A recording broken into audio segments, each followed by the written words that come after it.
A mother German shepherd stood trembling beside a frozen mountain road, her body curled around two tiny puppies whose breaths were fading into the storm.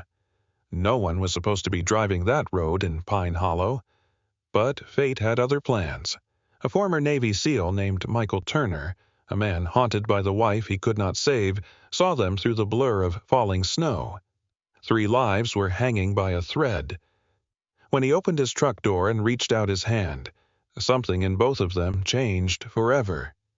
What happened next will make you believe that even the coldest hearts can thaw when love finds its way. Before we begin, tell us what city you're watching from in the comments below, and if this story touches your heart, please subscribe so you won't miss the next journey of love, faith, and second chances. Snow erased the mountain road outside Pine Hollow, Colorado, until the world looked like a white room with no doors. Michael Turner drove without a destination, his old black pickup crawling through the storm as if it, too, had forgotten where home was. He was 41, tall and broad-shouldered, with the hard, disciplined build of a man shaped by years in the Navy SEALs and never fully released from them. His dark brown hair was cut short, though streaks of gray had begun to show near his temples. A trimmed beard shadowed his square jaw, and his pale blue eyes, once sharp enough to command men through fire and darkness, now carried the tired stillness of someone who had survived everything except peace. The road curved along a ridge of black pines. Snow hammered the windshield. The heater groaned weakly. In the passenger seat sat nothing but an old wool scarf, folded carefully, though no one had worn it for 2 years. Rachel's scarf. Rachel Turner had been 37 when she died, a warm-eyed woman with chestnut hair, soft hands, and a laugh that used to make even Michael's worst days loosen their grip. She had been gentle without being weak, the kind of woman who could make a lonely house feel like Sunday morning. Since the accident, Michael had kept her scarf beside him on winter drives, as if grief had become another passenger. He slowed near the bend where the guardrail disappeared beneath wind-blown snow. His jaw tightened. Another winter road. Another white night. Another memory waiting with teeth. Then something moved beside the ditch. At first, Michael thought it was a fallen branch rolling in the wind. Then the shape lifted its head. He hit the brakes. The pickup slid sideways, tires grinding against ice before stopping with a heavy shudder. For a moment he sat frozen, one hand locked around the steering wheel, heart pounding in a rhythm he knew too well. Combat had taught him to move toward danger. Loss had taught him to stay still, but the shape moved again. Michael opened the door, and the cold struck him like an open palm. Snow cut across his face. His boots sank deep as he stepped onto the shoulder and lowered his flashlight. A German shepherd mother lay curled in the snow, her body bent around 2 tiny puppies. She was large but painfully thin, perhaps 5 or 6 years old, with black and tan fur stiffened by ice and a silvering muzzle that made her look older than she should have. One ear stood high while the other drooped slightly, giving her noble face a wounded, uneven dignity. Her amber eyes fixed on Michael, frightened but fierce, the eyes of a creature who had nothing left except the will to protect what she loved. The puppies beneath her barely moved. One was lighter, with sandy paws and a small black mask across his face. The other was darker, smaller, pressed so tightly against his mother's belly that he seemed more shadow than dog. Both were only weeks old. Their fur was crusted with frost, their little bodies trembling in broken waves. Michael crouched slowly. "Easy, girl," he said, his voice rough from disuse. "I'm not here to hurt you." The mother dog did not growl. That was what broke him. Fear would have been easier. Rage would have been easier. But she only watched him with a silent question, as if asking whether humans had one kindness left in them. Michael's throat tightened. For a second, the snow vanished. He saw Rachel again, trapped beneath twisted metal, her lips pale, her hand searching for his glove. He heard himself promising help was coming. He heard her whisper that it was not his fault. He had carried those words for 2 years and never believed them. Now, another life lay in the snow, waiting for him to decide whether he was still capable of saving anything. His hand shook as he reached for Rachel's scarf from the truck. He wrapped it around the lighter puppy first, lifting the tiny body against his chest. The mother tensed, but did not bite. Michael moved slowly, respectfully, as if approaching something sacred. He placed the first puppy on the warm passenger seat, then returned for the darker one. The second puppy gave a weak cry. "I know," Michael whispered. "I know, little one." He carried him to the truck and tucked him beside his brother. Warm air flowed over their frozen fur. Then Michael turned back. The mother had not followed. She lay in the snow, exhausted, watching the open truck door with suspicion and longing. Michael knelt again, ignoring the cold burning through his jeans. "You did your part," he said softly. "You kept them alive." The wind howled through the pines. The dog's breath came shallow and white. Michael extended his bare hand, palm open, offering nothing but patience. For a long moment she did not move. Then, trembling, the German shepherd lifted her head and pressed her cold nose against his fingers. Something inside Michael cracked. Not from pain this time, but from the first small pressure of trust. He swallowed hard and leaned closer. "You're not dying out here," he whispered. "Not tonight. Not any of you." "Oh." Michael Turner drove the last mile to his cabin with both hands clenched around the steering wheel, though the road had nearly disappeared beneath the storm. The two puppies lay bundled on the passenger seat in Rachel's old scarf, their tiny bodies pressed together like two sparks refusing to go out.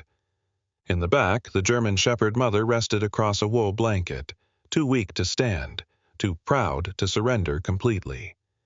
Every few seconds, Michael glanced at her in the rearview mirror. Her amber eyes stayed open, watching him, guarding even from exhaustion.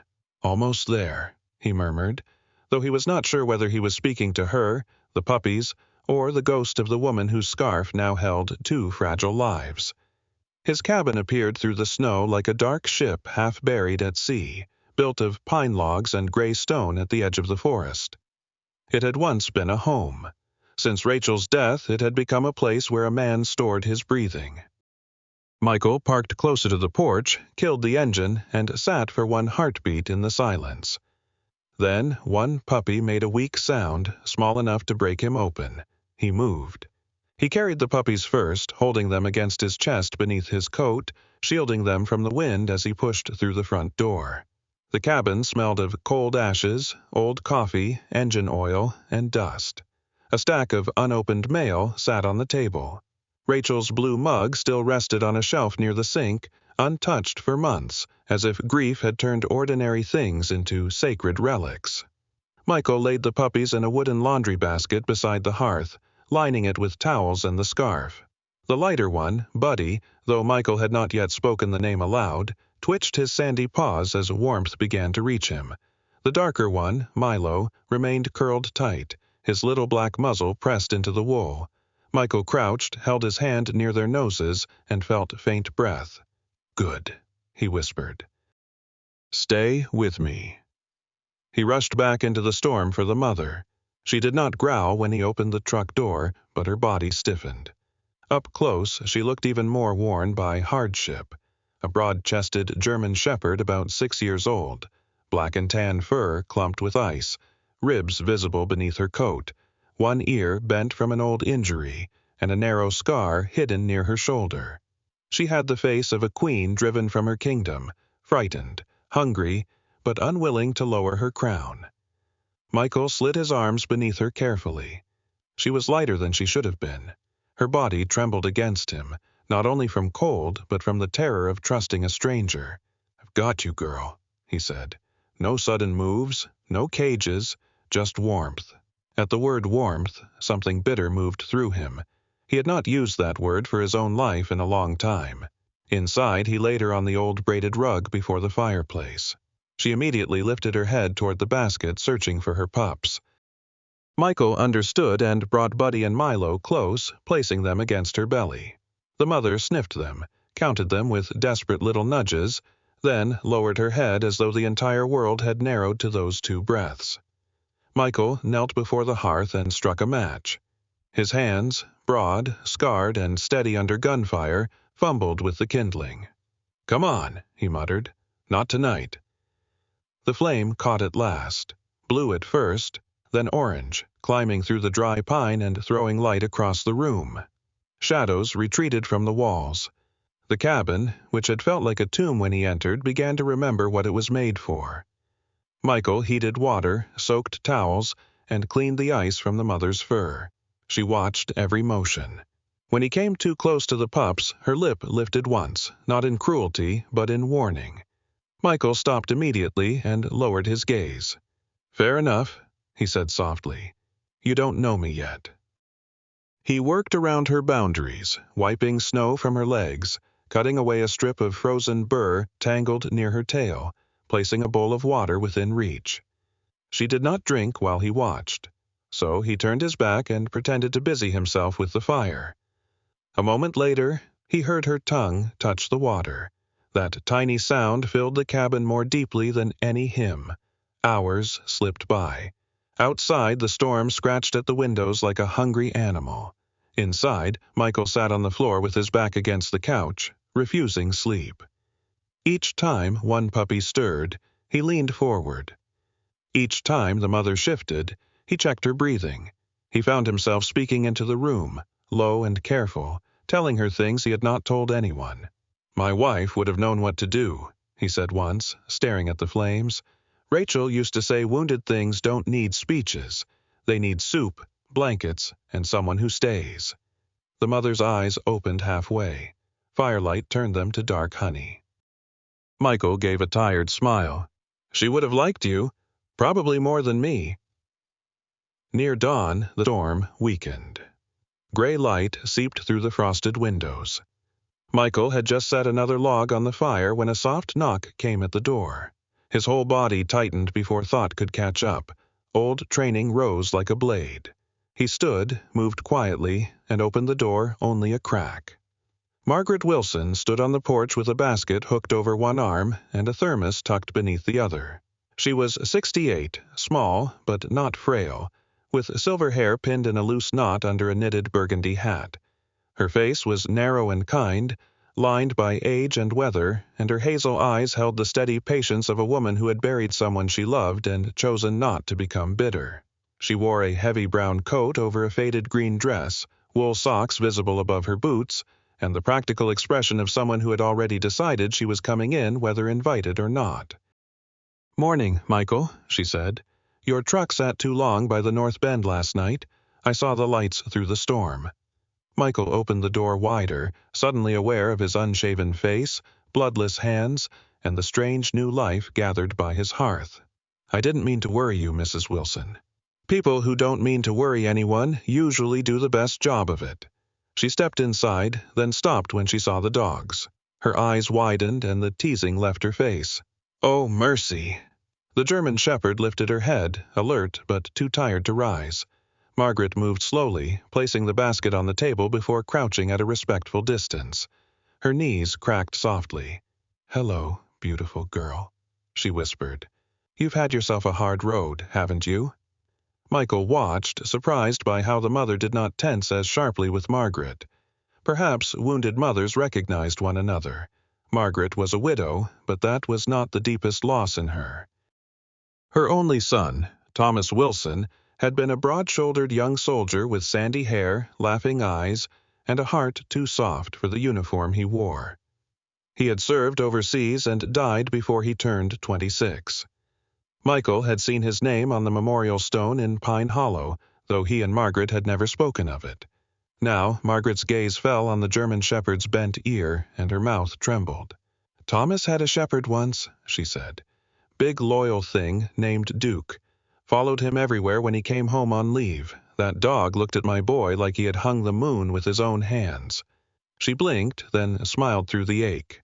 "Dogs are fools that way. They keep believing we're better than we are." Michael looked down at Sadie, because the name came to him then, quiet and certain. Sadie, a name with softness in it, but strength too. "I found them near the bend," he said. "They wouldn't have lasted." Margaret opened her basket and pulled out jars of broth, a small pouch of dog food softened with warm water, clean cloths, and a little bottle of antiseptic. "Then it's a good thing you were on that road." Michael almost answered that he had not known why he was driving. but Margaret looked at him as if she already understood. She placed a thermos of tea in his hands. "Drink." "I'm fine." "No, you're upright. There's a difference." Against his will, a rough breath that was nearly a laugh escaped him. Sadie watched the exchange, her head resting near Buddy and Milo. The puppies had begun to nuzzle weakly against her, small mouths searching for milk. Margaret's face softened. "There now. That's a family trying to come back from the edge." Michael stared at the fire. The words landed somewhere he had kept locked. A family. He had told himself that word belonged to another life, one buried with Rachel beneath winter soil. But the cabin no longer sounded empty. It breathed. It whimpered. It needed him. Margaret rose slowly and touched his arm, light as falling snow. "You saved them last night, Michael, but don't be too proud to notice what they may be saving in you." He did not answer. He only looked at Sadie, at Buddy and Milo pressed against her warmth, and felt the first faint thaw inside a place he had believed would stay frozen forever. By late afternoon, the storm returned to Pine Hollow with the patience of something that knew exactly where the weak places were. Snow thickened against the cabin windows, first in soft white feathers, then in hard, slanting sheets that rattled the glass and swallowed the last gray line of daylight. Michael Turner had spent the day feeding the fire, warming broth, and watching Sadie with the careful attention of a man who had once been trained to notice the difference between breathing and surviving. At first, he told himself she was only exhausted. She had carried 2 puppies through a blizzard, guarded them with a body nearly emptied of strength, and trusted a stranger only because death had offered her no better bargain. But by evening, her breathing changed. It grew shallow, uneven, catching in her chest like a torn piece of cloth snagged on a nail. Her black and tan fur, dry now but still rough from the storm, no longer rose and fell with steady rhythm. Her amber eyes, so fierce the night before, had dulled beneath a veil of fever. Buddy and Milo pressed against her belly, whimpering softly, their tiny bodies searching for warmth that their mother could barely give. Michael knelt beside her and touched the back of his hand to her side. Heat burned through the fur. "Sadie," he whispered, and the name sounded fragile in the darkening room. She opened one eye, recognized him, then let it close again. That frightened him more than any growl could have. A fighting dog still had fire. A silent mother, too tired to guard her own pups, was standing at the edge of something Michael knew too well. He moved quickly, checking the small supplies Margaret had left that morning. Clean cloths, softened food, antiseptic, broth. Helpful things, kind things. Not enough. He searched an old metal box under the sink where he kept bandages, iodine, pain relievers, military tape, a cracked thermometer, and emergency tools he had not touched in months. Nothing there could pull infection from a half-frozen dog's body. He cursed under his breath, not loudly, not dramatically, just one broken word that fell into the room and died there. Then the lights flickered. Once, twice. The refrigerator gave a tired hum, the lamp by Rachel's empty chair blinked, and the cabin went dark. The only light left came from the fireplace, low and orange, throwing nervous shadows across the walls. Outside, the wind rose like a choir of wolves. Michael looked at the hearth. The fire had burned down faster than he expected. He had wood stacked on the porch, but the storm had already buried the steps. He added 2 logs, then bent over Sadie again. Her body trembled, not from cold now, but from fever. Buddy, the lighter pup with sandy paws, crawled blindly toward her chest and let out a thin cry. Milo, darker and smaller, stayed tucked under her foreleg, his little muzzle pressed into her fur as if he could hold her there by love alone. Michael's chest tightened so hard he had to look away. For a moment, he was back on another winter road, kneeling in red snow beside Rachel, hearing the terrible quiet after Metal stopped screaming. He remembered her chest rising once, then again, then not enough. He remembered telling her to stay. He remembered failing to make the world obey. "No," he said, more to the memory than to the room. "Not again." He pulled on his heavy parka, boots, gloves, and a wool cap he rarely wore. Before leaving, he wrapped Buddy and Milo in a warmed towel and placed them close to Sadie's belly, then set another blanket over all three. Sadie's eyes opened halfway as he moved toward the door. "I'm coming back," he told her. His voice shook, and he hated that. "Don't you dare give up before I do." The distance to Margaret Wilson's house was less than a mile, but the storm turned it into a pilgrimage. Michael stepped off the porch and sank nearly to his knees. Snow filled the beam of his flashlight until the world became a tunnel of white sparks. Pine branches bowed under ice. The road had vanished. He moved by memory, shoulders low against the wind, each breath burning his lungs. In Afghanistan, he had crossed ridgelines under gunfire and sandstorms that turned daylight brown. But war had always given him something clear: coordinates, orders, men to protect. This was different. This was just one sick mother dog, two crying pups, and a promise he had made while kneeling in the snow. Somehow, that made the fear worse. By the time he reached Margaret's porch, frost clung to his beard and eyelashes. He struck the door with his fist.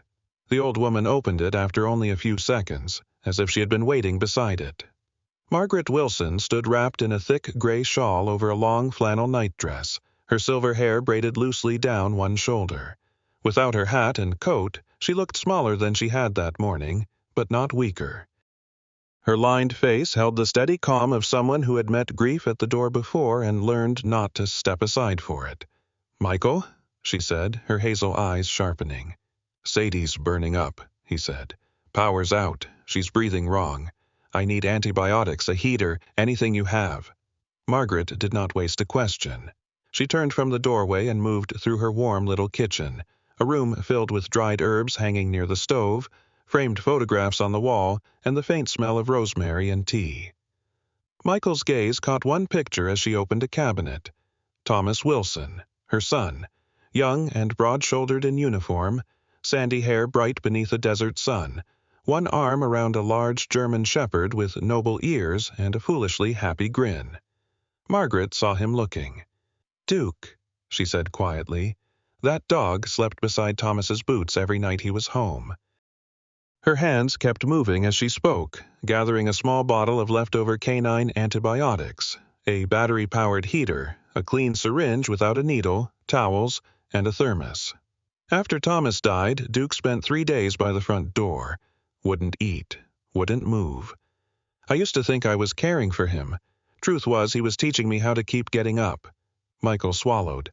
"I can't take your heater." "You can, and you will," she said, her voice gentle but iron underneath. "I have blankets, a stove, and too much stubbornness to freeze." He reached for the supplies, but Margaret was already pulling on boots. "No," he said immediately. "You're not coming out in this." She gave him a look that would have stopped a younger soldier mid-sentence. "Michael Turner, I buried my husband, my son, and 3 winters that tried to take this house. Do not stand in my kitchen and mistake age for surrender."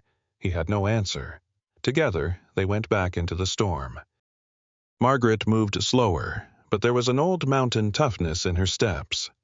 Michael kept one hand near her elbow without making a show of it. Twice she stumbled. Twice she laughed softly, breathless but annoyed. "If Thomas could see me now," she muttered, "he'd say, 'Mom, you're too old for rescue missions.' And I'd tell him he should have known better than to raise me brave." The words struck Michael in a place grief had left open. When the cabin finally appeared, its windows glowed faintly with firelight, small and trembling against the dark. Inside, Sadie had not moved. Buddy and Milo cried weakly beside her. Margaret set the heater near the hearth, checked Sadie's gums, touched her side, then looked at Michael with grave tenderness. "She's very hot. We cool her slowly. Not too fast. Crush the tablet. Mix it with a little water." The night narrowed into work. Michael fed the fire until sweat ran beneath his collar despite the cold room. Margaret crushed medicine with the back of a spoon, mixed it carefully, and guided small amounts into Sadie's mouth while Michael held the dog's head steady. Sadie resisted once, weakly, then swallowed. Margaret wiped her fur with damp cloths, murmuring prayers so softly they seemed meant for the fire as much as for God. Michael warmed the puppies against his chest when they shook too hard, then returned them to their mother, helping them nurse in brief, fragile turns. Hours passed. The storm screamed. The cabin held. Some time before dawn, Sadie's tremors eased. Her breathing, still rough, began to deepen. Buddy stopped crying first, falling asleep with his sandy paws tucked under his chin. Milo followed, curled like a dark comma against his brother.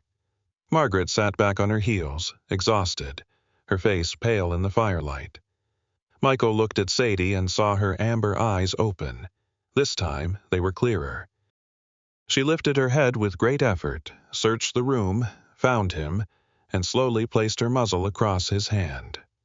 Michael did not move. He was afraid that if he moved, the moment would vanish like breath on glass. Margaret watched them, tears bright but unshed. "There," she whispered. "You brought her through." Michael stared at Sadie, at the mother who had trusted him only after the world had tried to take everything from her. "We did," he said hoarsely. Margaret shook her head, a small, sad smile touching her mouth. "No, Michael. Tonight you didn't just save that dog."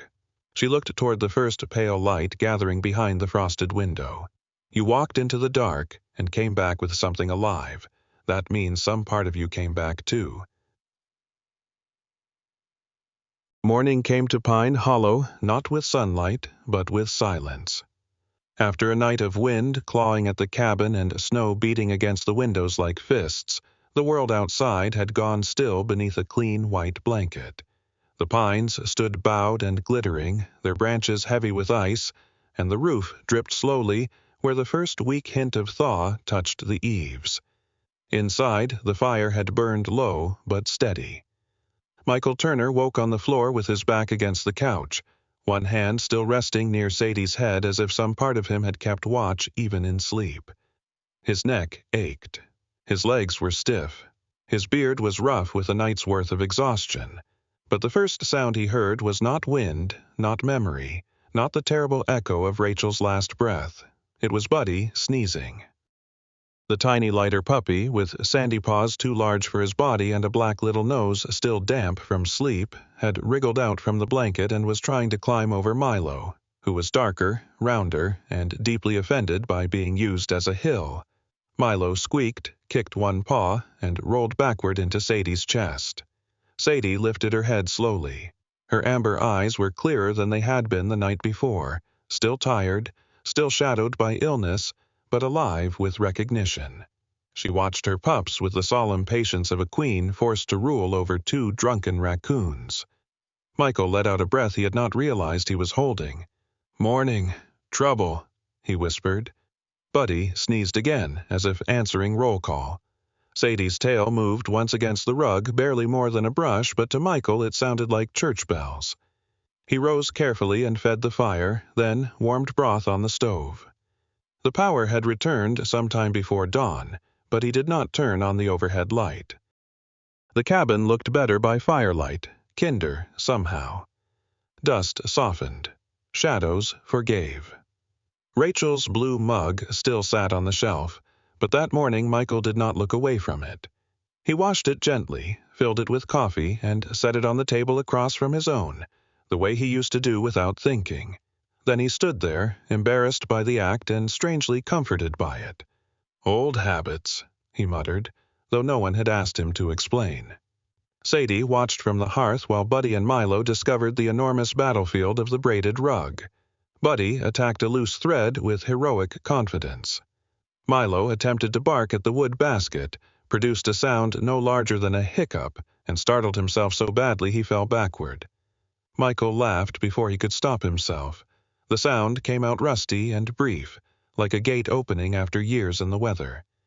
Sadie turned her head toward him. He looked back at her, almost guilty. "Don't look at me like that," he said. "Your sons are ridiculous."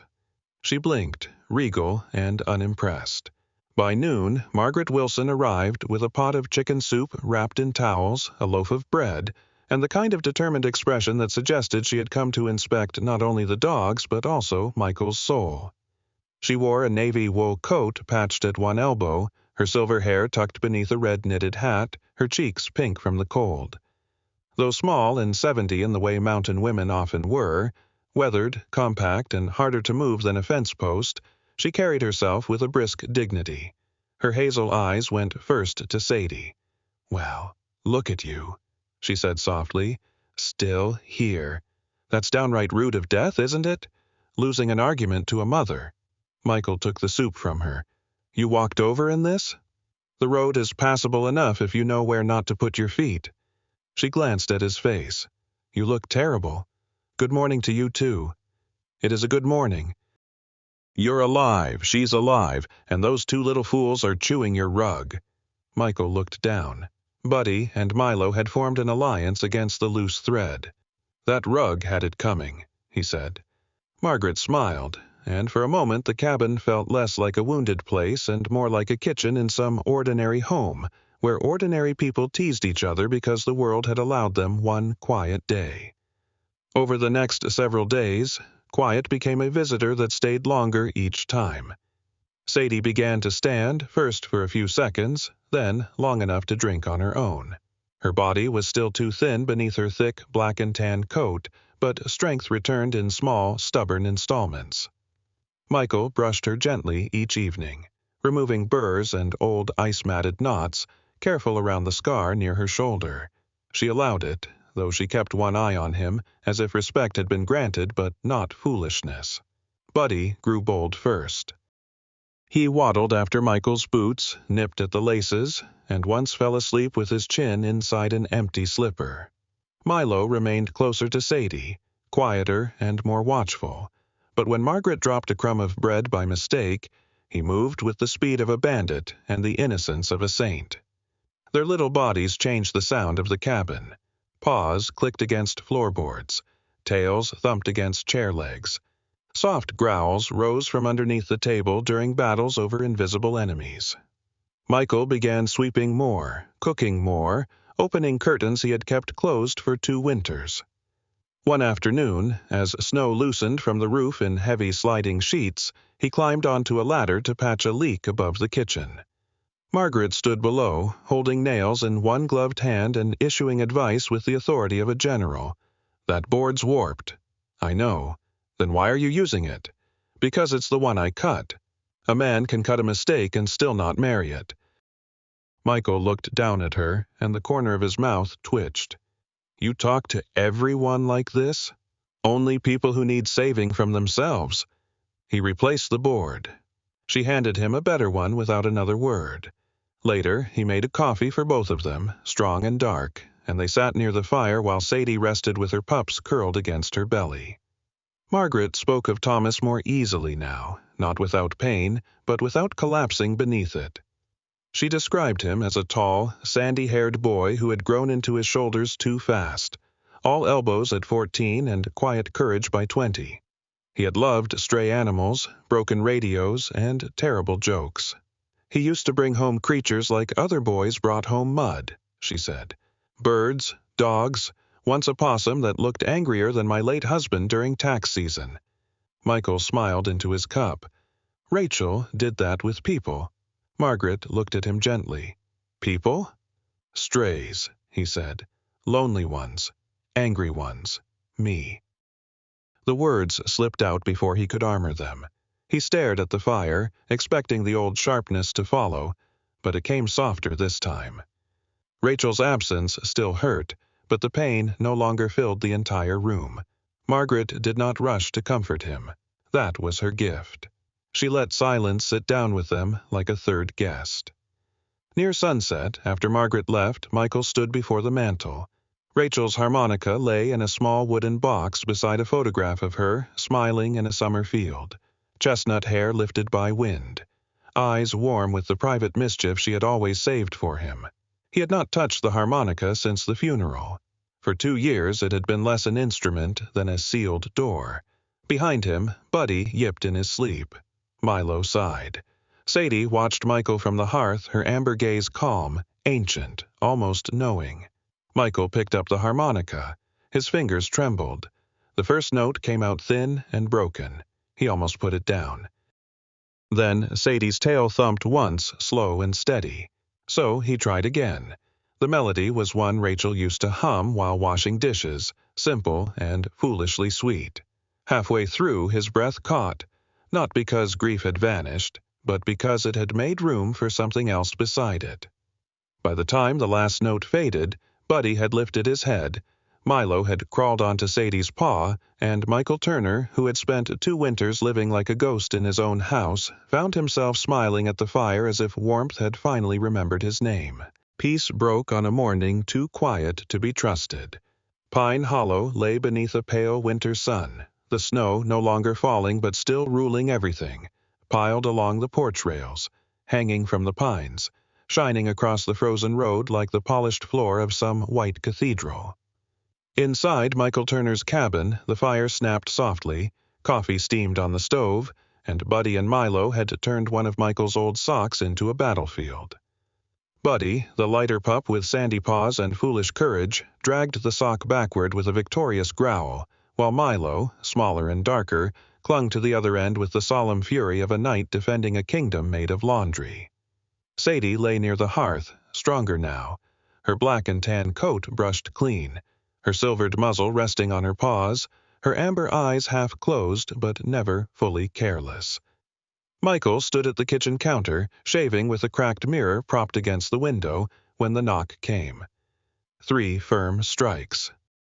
Not Margaret's soft rhythm, not the wind. Sadie's head lifted at once.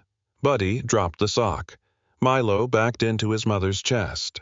Michael set the razor down and turned, every old instinct in his body waking before his mind did.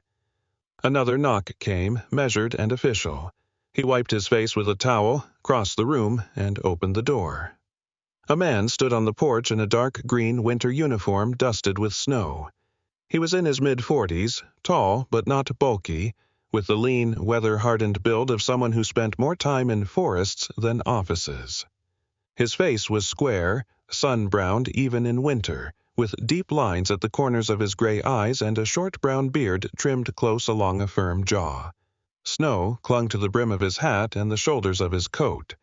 The name patch on his chest read Hayes. His expression was not cruel, but it carried the heavy patience of a man who had delivered bad news often enough to know that kindness did not make it lighter. "Michael Turner?" he asked. "That's me, Officer Robert Hayes, Pine Hollow Wildlife Division." He held up a badge, then lowered it with a nod toward the cabin. "I need to ask you a few questions about animals reportedly kept on this property." Michael's hand tightened on the doorframe.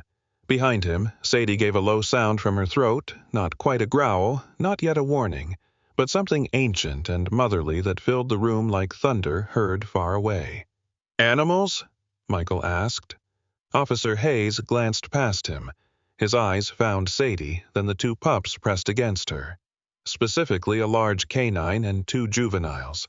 "We received a report that someone near the North Ridge may be harboring unregistered wolf hybrids or wild canines close to protected forest land." Michael stared at him for half a second, waiting for the words to become less absurd. They did not. "They're German shepherds," he said flatly. "I found them half dead in the blizzard." "I'm not saying you didn't." Hayes kept his voice calm. "But I still need documentation." Michael stepped back enough to let him see the room, but not enough to invite him close. The officer entered with careful boots, his gaze sweeping the cabin. The hearth, the blankets, the water bowls, the chewed sock, the mother dog, whose body had gone rigid as wire.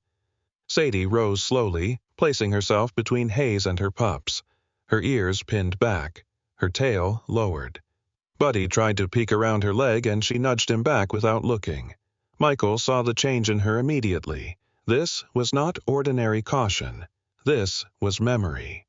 Somewhere before the snowbank, before the ditch, before the night he had opened his truck door, someone had come toward her with authority in their steps and no mercy in their hands. "Easy, girl," Michael murmured, kneeling beside her. Sadie did not take her eyes off Hayes. The officer noticed. To his credit, he stopped where he was and did not reach for her. "She's protective," Hayes said. "She's a mother. Protective mothers can still be dangerous." Michael looked up sharply. "She nearly died keeping them alive." "Mr. Turner, I'm not here to argue morality. I'm here because there are rules." Hayes pulled a small notebook from his coat pocket. "Do you have adoption papers, veterinary records, proof of ownership, Rabies certificates, microchip information, anything tying these dogs legally to you? Michael stood. The cabin felt smaller. No, I pulled them out of a snowdrift. They didn't come with a folder.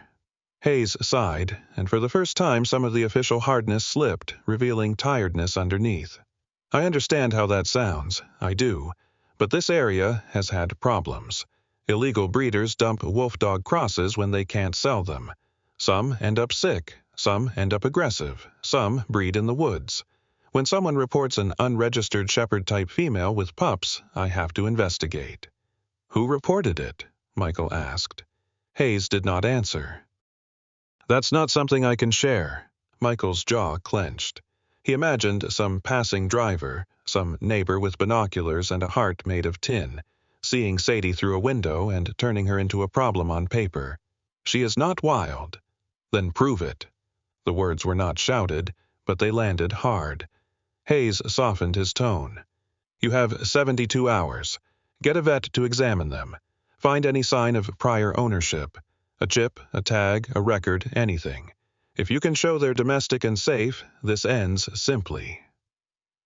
Michael felt something cold move through his chest. And if I can't? Hayes looked toward Sadie and the pups. Buddy had begun trembling, though the room was warm. Milo pressed his face into Sadie's fur. Then, animal control takes them for evaluation. Michael stepped closer. Takes them where? A county facility. Separated? Hayes hesitated one breath too long. Possibly, for safety and assessment. Sadie growled then, low and broken, as if she understood not the words but the shape of the threat. Michael put a hand gently against her neck. Beneath his palm, her muscles shook. No cages, he whispered. But he knew she heard the lie in his fear. Hayes closed his notebook. I'm sorry, Mr. Turner. I can see you care about them. Care? Michael gave a short laugh with no humor in it. I carried them out of a blizzard. I held those pups against my chest so they wouldn't die. I watched this dog burn with fever and come back. This isn't care. This is family. Hayes looked at him for a long moment. His gray eyes did not mock him. That almost made it worse. Family still needs paperwork when the law gets involved, he said quietly. He moved toward the door, then paused. 72 hours. I'll come back before noon on the third day. Don't make this harder than it has to be. After he left, the cabin remained silent in a way Michael hated. Even the fire seemed to burn cautiously. Sadie paced from the hearth to the back door, then to the pups, then back again. Her breathing grew fast.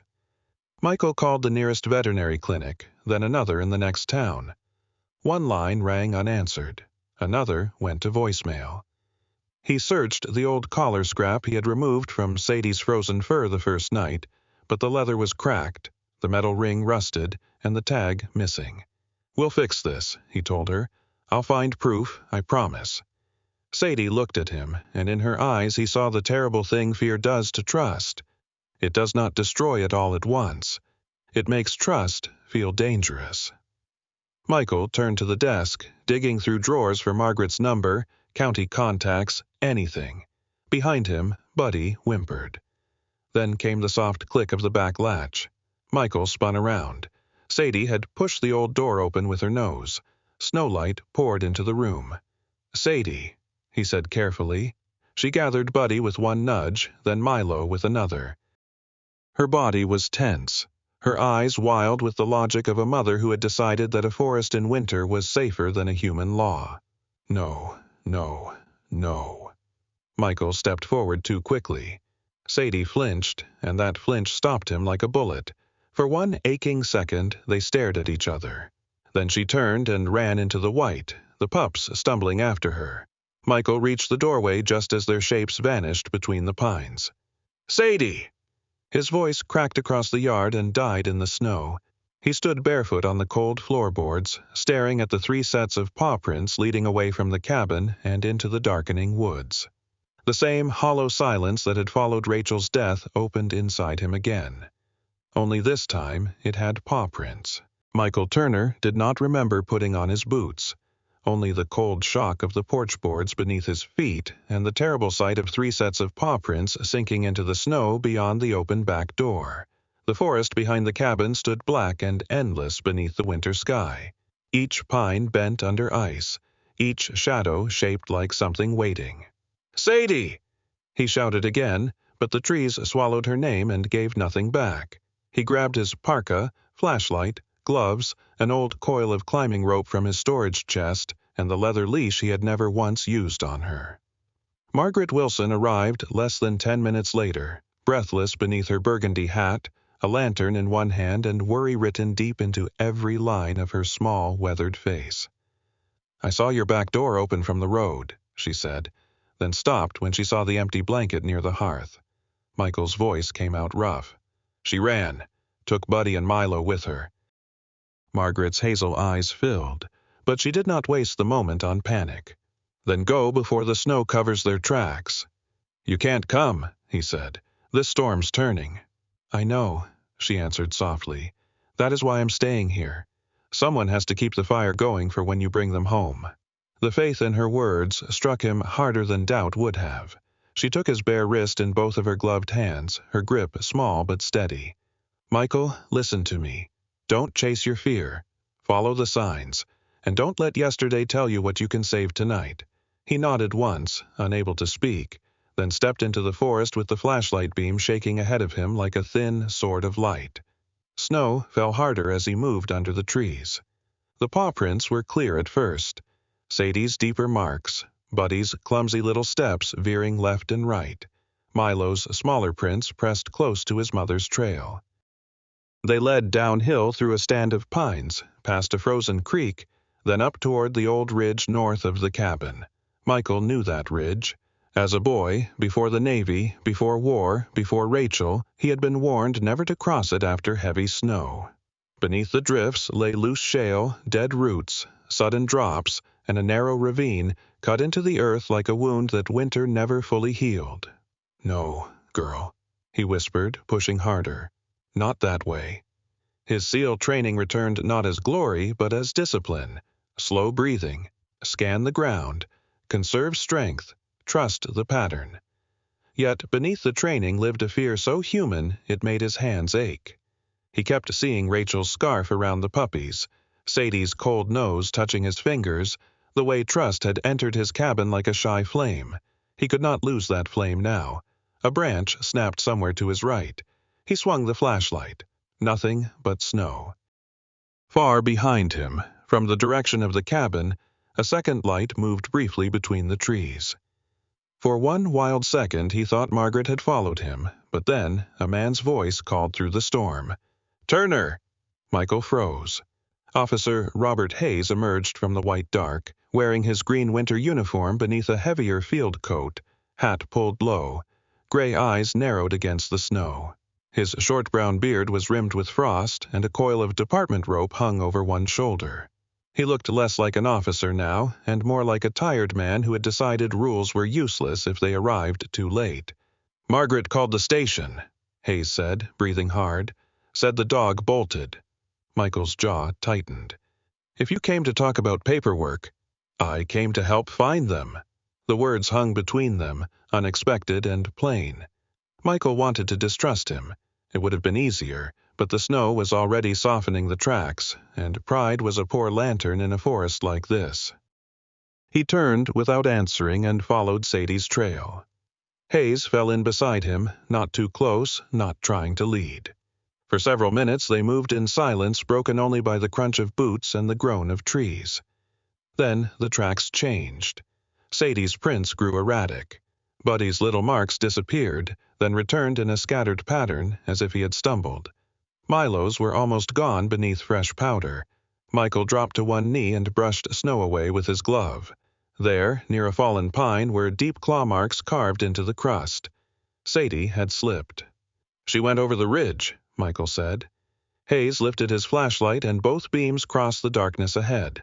The ground fell away suddenly, hidden by snow-laden brush. Then, from below, came a sound so faint Michael almost mistook it for the wind, a broken whimper. His chest seized. "Sadie!" A weak bark answered from the ravine, thin and desperate but alive. Michael pushed through the brush to the edge and aimed his light downward. 20 feet below, half buried in snow and ice, Sadie lay against the ravine wall. One front leg was bent awkwardly beneath her, and dark blood marked the white near her paw. Buddy and Milo were tucked under her chest, their tiny bodies shielded by her ribs and neck. Even fallen, even injured, she had made herself a wall between her children and the cold. Michael felt something inside him bow, as if he were standing before a battlefield saint. "She's alive," Hayes said quietly. Michael was already tying the rope around the nearest pine. "Turner, wait, we need rescue gear." "They don't have rescue time." He looped the rope around his waist and tested the knot with shaking hands. His left shoulder, injured years earlier during a fast rope extraction overseas, throbbed before he even began the descent. Hayes stepped forward. "Then I anchor you. No hero nonsense." Michael glanced at him, surprised by the sharpness in his voice. Hayes held his gaze. "You fall, they lose their only way out." That was enough. Michael nodded. The descent began badly. Snow broke under his boots and he slid several feet before the rope snapped tight against his waist. Pain tore through his shoulder, bright and deep. He bit down on a cry and forced his boots into the frozen wall. Below, Sadie lifted her head.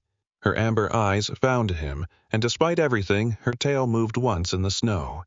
"I'm here, girl," he said, voice breaking. "I told you nobody gets left behind." When he reached the bottom, Buddy whimpered under Sadie's chest. Milo was shaking so hard his small body seemed made of wind. Michael tucked both pups inside his coat, against his sweater and the heat of his own skin. Buddy's nose pressed beneath his chin. Milo gave one faint lick to his thumb, and Michael nearly came apart. Then he turned to Sadie. Her injured paw was cut badly, and she could not stand. She watched him with pain-bright eyes, no longer running, no longer doubting, only waiting. "You carried them far enough," he whispered. "Let me carry you now." He wrapped the emergency blanket around her, slid one arm beneath her chest, and signaled upward. "Hayes!" The officer's light shifted above. "Send the second line down." The climb back was cruel. Hayes lowered another rope, and together they worked inch by inch, Michael pushing from below, Hayes pulling from above. Twice Michael's boots slipped. Once the rope burned through his glove and tore his palm open. His shoulder screamed until black spots sparked at the edge of his vision. But Sadie's breath warmed his neck, Buddy and Milo trembled inside his coat, and every small sign of life became a command stronger than pain. Near the top, Michael's strength failed. His knees struck the wall, and for one terrifying second the ravine seemed to pull them all backward. Then Hayes dropped flat on his stomach, reached down with both arms, and caught the back of Michael's parka. "I've got you," he grunted. "Push!" Michael pushed with the last of himself. Snow collapsed around them as Hayes dragged him over the edge.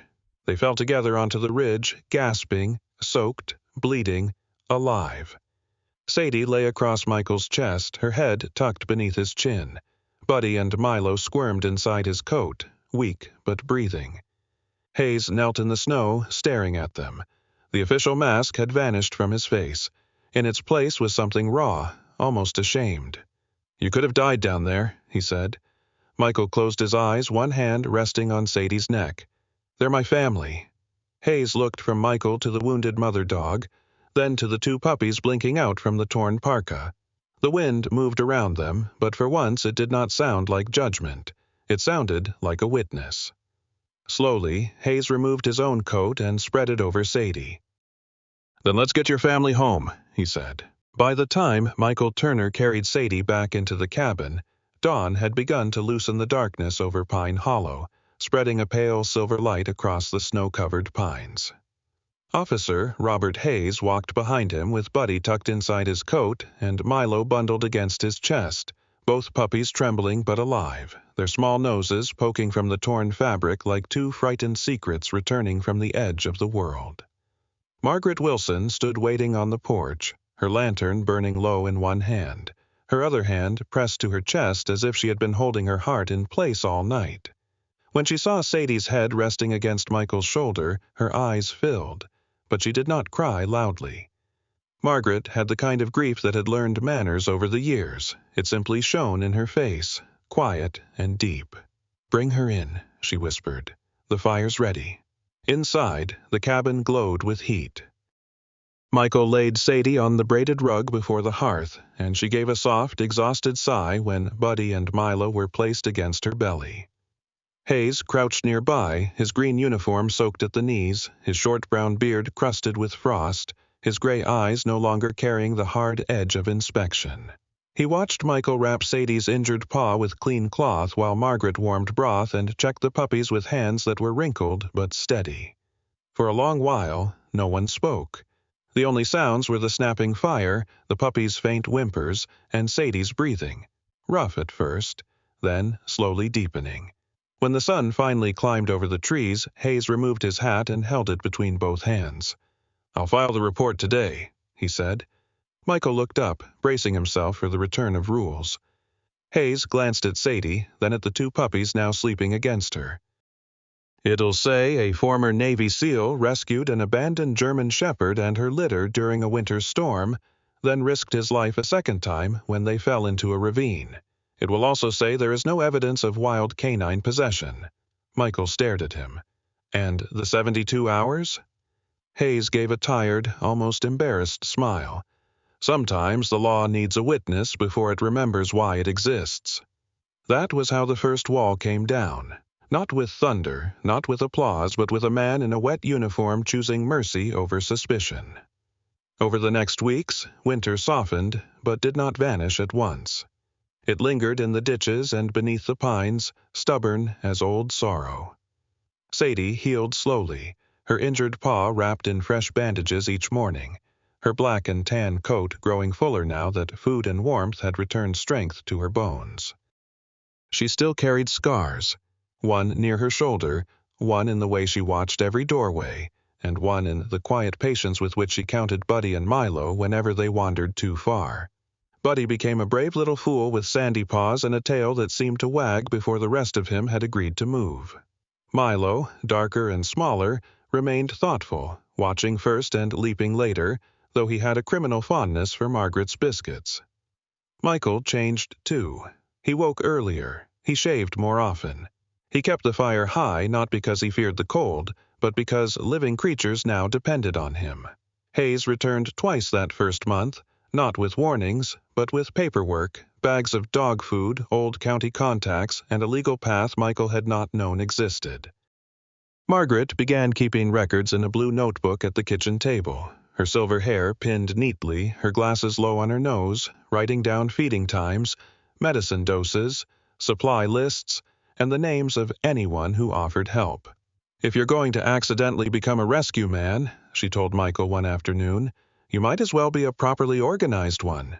He looked at the piles of forms and muttered, "I've survived combat with less paperwork." Margaret did not look up. "Then consider this your next war." By early spring, the snow had begun to pull back from the yard in ragged white islands. Michael repaired the old shed behind the cabin, added fencing around the clearing, and turned the unused woodshop into a small kennel room with straw beds, hooks for leashes, and a stovepipe that kept the chill away. Hayes helped secure permits through the county, his official voice suddenly useful instead of frightening. Margaret handled visitors with soup, stern kindness, and a talent for making every stranger feel both welcomed and mildly inspected. The first dog to arrive was Ranger, an aging retired K9 with cloudy brown eyes, a graying muzzle, and a limp in his back leg from years of service. He was a Belgian Malinois, lean and scarred, with ears like torn flags and a silence so heavy that even Buddy stopped bouncing when he entered. His handler, Frank Miller, brought him in on a cold March afternoon. Frank was a 59-year-old Vietnam-born American veteran with broad hands, close-cropped gray hair, copper-brown skin, and a tired face softened by kindness. He wore an old denim jacket over a plaid shirt and kept one hand on Ranger's leash as if letting go might break him. "He doesn't sleep much," Frank said quietly. "Neither do I." Michael understood that sentence too well. Ranger refused food the first night. He stood in the corner of the kennel room, head low, eyes fixed on shadows only he could see. Michael tried patience. Margaret tried warm broth. Frank sat outside the door with his back against the wall, saying nothing, because men like him knew sometimes silence was the only language pain trusted. Near midnight, Sadie rose from her place by the hearth and walked to Ranger's kennel. She did not bark. She did not push. She simply lay down outside the door, her injured paw stretched before her, her amber eyes calm and motherly. Ranger watched her for a long time. Then, slowly, the old K9 lowered himself to the floor. By morning, he had eaten half a bowl. Frank turned away before anyone could see his face clearly, but Michael saw his shoulders shake. After that, word traveled through Pine Hollow in the strange, humble way good things do. A church group brought blankets. The diner owner sent leftover roast chicken. Hayes found a grant for service animal rehabilitation. Margaret wrote letters until her fingers cramped. Michael carved a wooden sign and hung it above the old gate, Pine Hollow Haven, for those who served and were forgotten. Sadie stood beneath it on the day they opened, Buddy and Milo tumbling around her feet, while Ranger rested nearby like an old soldier guarding a new kingdom. Veterans began to visit, some with dogs, some without, some pretending they had only come to look. One man sat beside Ranger for an hour and wept without making a sound. Michael did not ask why. He only poured coffee and let the fire do what fire had always done, hold back the dark without demanding thanks. Months later, when spring finally laid green over the bones of winter, the cabin no longer smelled of cold coffee and grief. It smelled of pine shavings, dog fur, stew, clean blankets, and life. Margaret sat on the porch with her blue notebook in her lap, smiling as Buddy and Milo rolled through the young grass. Hayes leaned against the fence, laughing when Ranger stole one of his gloves.